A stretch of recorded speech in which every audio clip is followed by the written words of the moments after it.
कोई कहते हैं सीता जी को छीन लो, दोनों राजकुमार को पकड़ लो और बांध लो, धनुष तोड़ने से ही चाह नहीं सरेगी। हमारी जीते जी राजकुमारी कौन ब्याह सकता है। ऐसा कहकर सारे राजा जो ईर्ष्या कर रहे थे और प्रभु को कुछ भी कहने लगे और सुनाने लगे, ये जनक कुछ सहायता करें तो युद्ध में दोनों भाइयां और उन्हें भी जीत लो। जो वचन सुनकर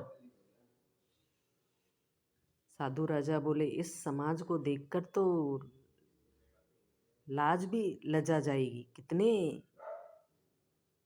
अरे तुम्हारा बल प्रताप वीरता बढ़ी, नाक तो धनुष को साथ ही चली जाएगी।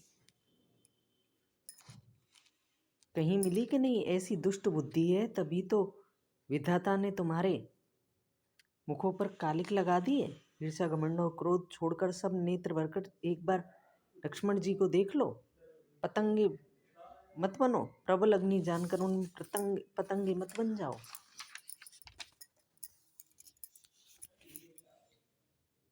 जैसे गरुड़ का भाग कौवा चाह सिंह और भाग खरगोश चाहे, बिना कारण ही क्रोध करने वाले, अपनी कुशल चाहे शिवजी में विरोध करने वाले, सब प्रकार की संपत्ति चाहे, लोभी लालची सुंदर कीर्ति चाहे, कामी मनुष्य निष्कलंकता और क्या पा सकता है। कोलाहल सुनकर सीता जी शंकित हो गईं। तब सखियां उन्हें वहां ले गईं जहां रानी थी। रामचंद्र जी मन में सीता जी के प्रेम का बखान करते हुए स्वाभाविक चाल में गुरु जी के पास चले।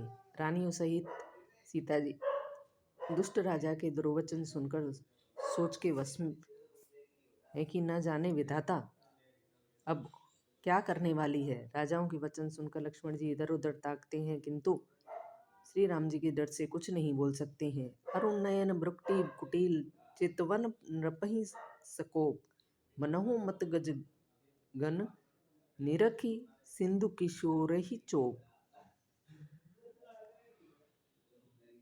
उनके नेत्र लाल और भौहें टेढ़ी हैं, क्रोध से राजाओं की ओर देख रहे हैं।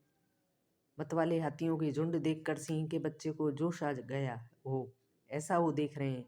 खलबली देखकर जनकपुरी स्त्रियां व्याकुल हो रही हैं और व्याकुल होकर वो सब मिलकर गालियां देने लगी। और मौके पर शिवजी के धनुष का टूटना सुनकर भृंगुकली उनके समान परशुराम जी आ गई।